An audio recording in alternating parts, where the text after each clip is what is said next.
Okay, Jesus Storytime Part 5. This one I'm going to title probably Demonic Possession. It sounds pretty severe, but this is going to be probably a rated R video, PG-13 rated R. If you don't like talking about that kind of stuff or messes with you, I wouldn't watch this. But it's sort of a continuation of the last one where Jesus doesn't defeat Satan, because it says at the end, Satan's going to wait for an opportune time to come back. But he does, and again, I don't know if that's the first time Jesus had to deal with demons. I think it is in the Bible. It records them that way. And honestly, demons don't really come out very often, because part of being in the forces of evil is you are remaining hidden, because you have more power if people believe you don't exist. So, but Jesus knows, and now that he's had that sort of thing, dealt with that. Once you deal with Satan, dealing with demons really isn't, what would be a big deal for a lot of people, it wouldn't be a big deal for Jesus after that point. So there's only a few.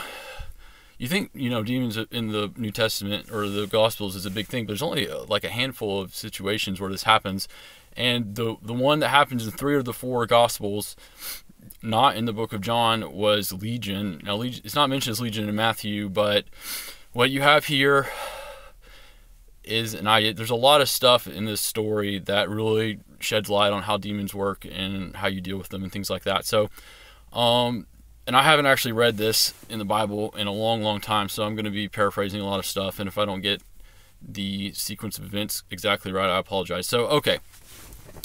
So I remember the first thing that happens that stood out to me was that when Jesus came to this place where there was this demon-possessed man, that the demon-possessed man came out on the shore to meet him at the boat. So what this means is that the demon was not intimidated by Jesus at all. The first thing he says to Jesus is, "Have you come to torture me before my time?" Now what that means, after the resurrection, one of the ways to deal with demons is if they didn't do what you said, you could seek the Holy Spirit on them that would torture them horribly until they did do what you said, because they had their sentence. So one of the things this reveals is that demons understand that they've already lost. Like, you have the idea of demons losing, or the forces of evil losing while Jesus on the cross. Is not the case. This demon already knows that they're defeated, but they haven't gotten their sentence yet, so Jesus isn't allowed to basically pass judgment or to carry out a sentence. It's not their time in the lake of fire or whatever. So he asks them a yes or no question, and it's a trick question, because if Jesus says yes, it is your time, he's a lawbreaker. But if he says no, it's not your time, then he's saying he can't do anything to the demons, which is what the demons are getting at. They're basically the demons going out to taunt Jesus, being like, "I'm not afraid of you. You can't do anything to me. No, no, no, no, no." And they do it in a very asking a cunning question, kind of like a demon kind of way of talking. So that happens. That's the introduction. Now let's go back to this gentleman who is possessed. He, from what I can gather from God, is that he was an exceptionally good man. He was the kind of person that if a person's going around shooting people, like in a mass shooting, they would come to him huddled under a desk, and they wouldn't shoot him because they could just tell he's such a good guy they couldn't bring himself to do it. So he's got a lot of innocence and humility, and what happened was he did something that deeply, deeply made him ashamed, and then the demons took that as a foothold where they were basically making him feel really, really guilty about it, and then making him feel like, he doesn't deserve, to be a part of the community, and doesn't, blah, blah, blah. And so they're eating away at him, and it gets to the point where, as they're taking greater and greater hold of him, that they convince him that if he stays, they're going to, through him, infect other people. So he already knows there's something going on inside him. He knows he's losing his mind. He's going crazy. He doesn't know if this is real or not, because demons aren't, just like today, people back then, demons weren't a commonly accepted thing in society as being like, oh yeah, he's possessed by a demon or whatever. So everyone thought he was insane. He was losing his sanity. One of the things with this is that you don't want other people to catch it. So that's how they get you away from your community and get you isolated, where they can eat you even more. So he goes out, and they make sure he doesn't have clothes because they want him to suffer. I don't know if it's like winter or summer or whatever, but if it's rain or freezing or whatever, sunburn, whatever, they make sure he suffers bodily that way. It says he cries out in the night, so they're not letting him sleep. I guarantee you they're not letting him eat. Basically, they're doing everything they can to wither away his will and at the same time keeping him alive. Now, the reason they're keeping him alive, because that's not normally in the demon's playbook. Normally how demons do this is they eat them away and then convince them to kill themselves, and then they commit suicide, and then the demons take them to hell as a murderer. And that's the typical playbook. And then nobody has to know it's a demon because they're like, oh, he's just, mental illness and he decided to kill himself. I'm not saying that's how all suicides work, but that's definitely how demons. If you talk to people who've committed suicide, like jumped off the Golden Gate Bridge and survived, like to a man or woman, every single person that's done that has regretted it as soon as they jumped off the bridge. So if it was natural causes, and they would be like, oh, thank God I get to die. But the fact that as soon as they lose the decision, the demons switch it from kill yourself to now you get to suffer the regret for the short period of time you're left alive because there's nothing you can do about it.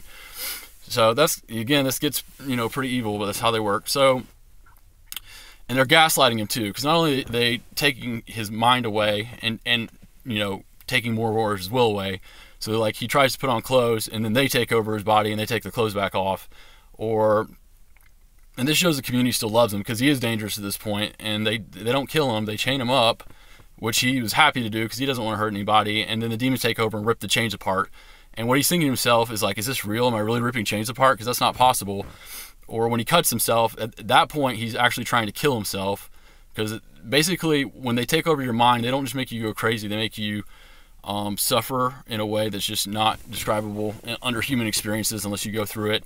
So in a very real sense, he is in hell, and it's continuous because he can't sleep, and it's constant, and so they give him the hope. It's like, oh, okay, you can kill yourself. And then, first of all, when he cuts himself, he doesn't bleed. So that's the gaslight, because he's like, why am I not bleeding? I must be going crazy. And then the second thing is like, oh, no, you can't die. It's like, you almost can die, but not quite. So they give him that little piece of a hope, and then they take it away, and then he has to suffer, from his perspective for eternity.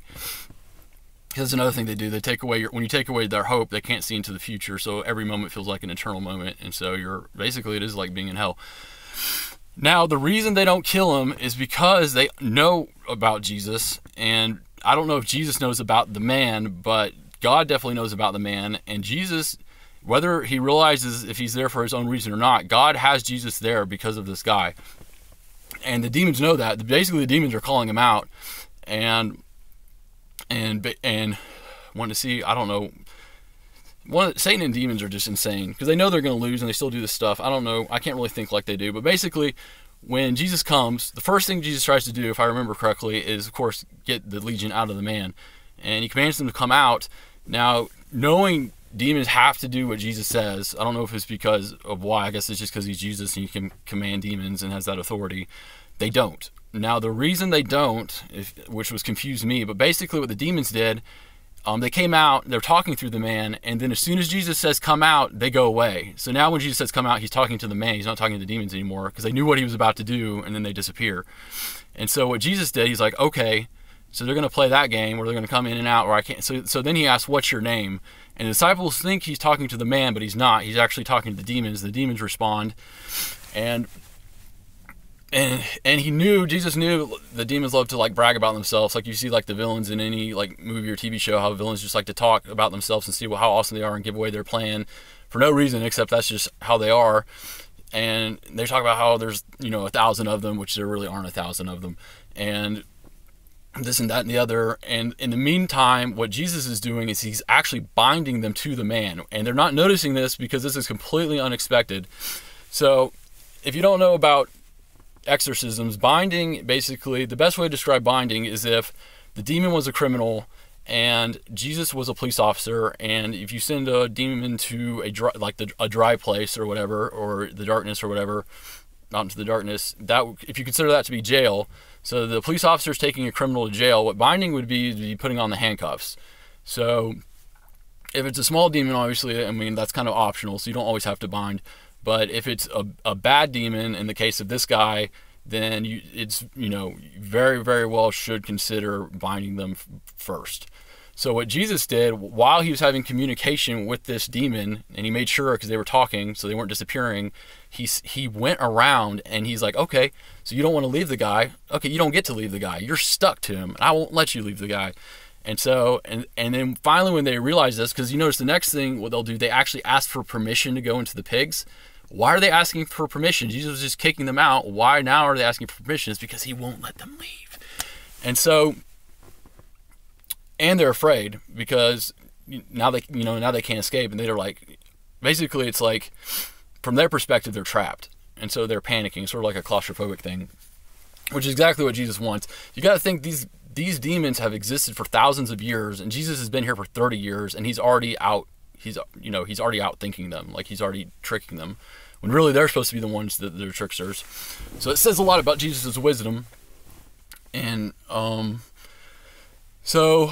and you think the next thing a person would be doing is like, no, you have to do what I say. You don't get to leave. I'm not giving you permission. But Jesus is like, you know what? Okay, you can leave. And then what happens, and I was like, why did they run off a cliff? So you have to understand, Jesus came on a boat onto a shore. So a cliff is going to be in the opposite, not in the direction of the boat. And so they're running away. So basically they're terrified at this point. They're running away from Jesus. And in their fear, they run off the cliff. And then, because instead of Jesus having to go around to each pig and being like, casting them out one at a time or whatever, all of them, and Jesus saw this with his foresight, he knew what was going to happen. They all fall into the lake and drown. And so the demons are basically exorcised from the pigs, because the pigs are dead at this point. So they're gone. And then the community, you think, would be like happy to see their friend or whatever back in his own mind. But on top of that, they're thinking, if the demons were in this guy, where did they go? And they destroyed a whole flock of pigs, which I'm sure is a huge financial hit for the village or whatever. So they're more worried about their property and their safety and things like that, not the guy, which shows the faith level of that place. And of course the guy's fine. So the first thing Jesus does is he gets clothes back on the guy, and it says the guy's back in his right mind, so he doesn't have to deal with that. And so he's slowly coming, and what a relief it is. And then the guy understands, because he was there even as the demons were controlling him. He was still there, so he understood what Jesus was the one that saved him. And in a very real sense, if you talk about missionaries or Jesus sending out missionaries to places to preach or whatever, this guy was the first missionary. This guy was the first guy that Jesus sent out, not as a disciple. He didn't take the guy because the guy wanted to be a disciple, and Jesus didn't let him be a disciple. And he told him to go and preach what God had done for him, because Jesus, had the correct perception that it wasn't him, it was actually God working through him that did that, or his Father, or maybe the Holy Spirit, or however that works. But of course, the guy, having the natural mind, goes around and he tells everybody what Jesus did for him, not what God did for him, because it's sort of like the faith thing of the village. The village just doesn't believe very well, and so he didn't really believe. He could have been an atheist, but he knew Jesus helped him, so that's who he went around bragging about, which is not what Jesus said, but still is kind of cute. I think that's it. I'm sure there's a lot more going on here. But Jesus did outsmart the demons. The demons wanted to stay, so he's like, okay, you can stay. And the demons want to go, and then he really let them go. It's really like a rubber band. It's like Jesus pulled back the rubber band, forced them to stay, and then as soon as they freaked out and ran, he released it, and then they just went way too far. They just ran until they died. Creatures have been around thousands of years, fell for that. So I think that's it. I'm sure I missed a bunch of stuff, but it gives you an idea. There's a lot more going on there. The Bible, basically, when the Bible's written, it has to be in a way where it's factual. Every verse in the Bible has a factual meaning and purpose. Nothing in there is random. So whenever you see a line, it may not seem like a lot, but it like when he's cutting himself, like that's him committing suicide, and he's not allowed to die. He's not allowed to die. And like when he cries out in the night, he's not sleeping. They're not letting him sleep. Just things like that. And I'm able, communicating with God, I can kind of flesh that out a little bit more. But anybody can do this. If you make a connection to God and start talking to him, like, he'll tell you about these things too, and he'll confirm. And even some of you watching this will know what I'm saying is true. You won't know how, but you'll know what I'm saying is true, because it'll like click in your head, and you're like, it'll have this like, oh, of course that's how it is. But if you go back and read the Bible, that doesn't necessarily, these details aren't necessarily there, but sort of like that truth thing, you can recognize truth. So okay, that's it. That's part 5, and I'll let you go. Thanks, guys. See ya.